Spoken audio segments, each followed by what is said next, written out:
which is that the union government has scrapped the VIP quota in Hajj travel. Now, 500 seats had been originally reserved for VIPs out of a total quota of approximately 1,75,000 seats for the performance of the Hajj that had been allotted to India.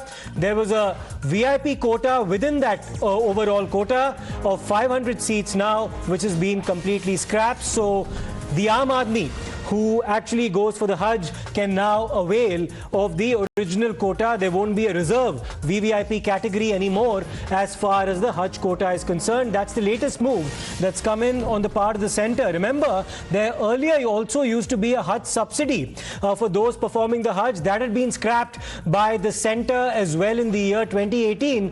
The original directions actually had come from the Supreme Court for the scrapping of the Hajj subsidy way back as 2012. That move was finally implemented in 2018, and now another pro-people move being made on the part of the Modi dispensation, which is that the 500 VVIP seats that had been part of the 1,75,000 Hajj quota seats for India have been done away with. That's the latest development coming on the part of the Modi government. Let me in fact take this across to Amit for more updates. Amit, जरा इसके बारे में हमें context बताइए कि overall Kota कितना था और उसमें से वीवीआईपीज को कितना दिया जाता था. अब वो वीवीआईपी कोटा को स्क्रैप किया गया. देखिए 500 टोटल जो अगर बात करें तो जो कोटा था वो सिर्फ 500 का था. वो 500 लोग ही आप कह सकते हैं कि करीब 1,75,000 जो जाने वाले थे उसमें 500 वीवीआईपी के नाम पे जाते थे. और उसमें सबसे बड़ी बात अगर आप कहें तो राष्ट्रपति का कोटा 100 था, वाइस प्रेसिडेंट का कोटा 75, प्राइम मिनिस्टर 75 कोटा था, मिनिस्टर ऑफ माइनॉरिटी अफेयर्स जो है वो उसके 50 और हज कमेटी के 200 थे. लेकिन सबसे बड़ी बात कि इसको हटाने के पीछे की जो वजह ये है कि जो मंत्री की तरफ से भी कहा गया कि जो अगर आप देखें तो अल्पसंख्यक मंत्री अभी स्मृति ईरानी है, उनका कहना था कि कोई भी, क्योंकि ये धार्मिक काम के लिए जा रहे हैं, हज को जो जा रहे हैं, तो ऐसे में कोई भी वीआईपी या फिर अलग नहीं कर सकते हैं. हर उस आदमी को मिलना चाहिए जो जिनके नसीब में लिखा होगा कि उनको हज की यात्रा करनी है, जो अप्लाई करेंगे, जिनको भी होगा. लेकिन सिर्फ 500 लोग अलग से बना दिया जाए कि वीवीआईपी के नाम पे कि उनको अलग से वो चले जाएंगे दर्शन करने के लिए या हज करने के लिए, ऐसा नहीं होता है. तो उनका कहना था कि धार्मिक स्थलों पे वीआईपी या फिर आम आदमी नहीं, सिर्फ और सिर्फ आम आदमी होगा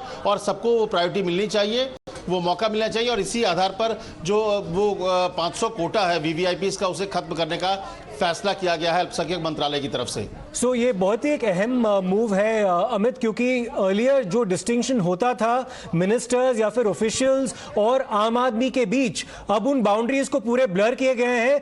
इस तरह की कोई डिस्टिंक्शन अभी नहीं होगी.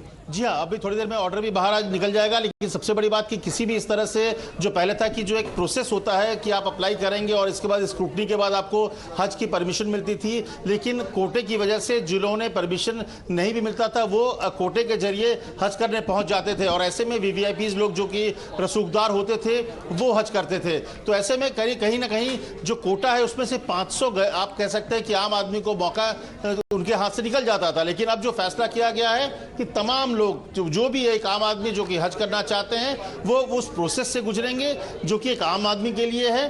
और अगर आप उन तमाम प्रोसेस को फुलफिल करेंगे और 1,75,000 से पहले आप उस प्रोसेस को कंप्लीट कर लेते हैं तो आप भी हज कर सकते हैं. आपको हज करने के लिए कोई अलग से विशेष दर्जा पाने की या वीवीआईपी कोटा की जरूरत नहीं है. तो ये मुझे लगता है कि आम जो हज करने वाले लोग हैं उनके लिए, एक आम मुसलमान है उनके लिए एक बड़ी खबर है कि 500 की वजह से जो एक वीवीआईपी कल्चर की वजह से कुछ लोगों का हक मारा जाता था वो कम से कम नहीं होगा. हर कोई अब आम नागरिक की तरह होंगे. और ये भी इंटरेस्टिंग रहेगा अमित ये देखने के लिए कि मुस्लिम समुदाय से अभी किस तरह की रिएक्शन आती है. In fact let's get a perspective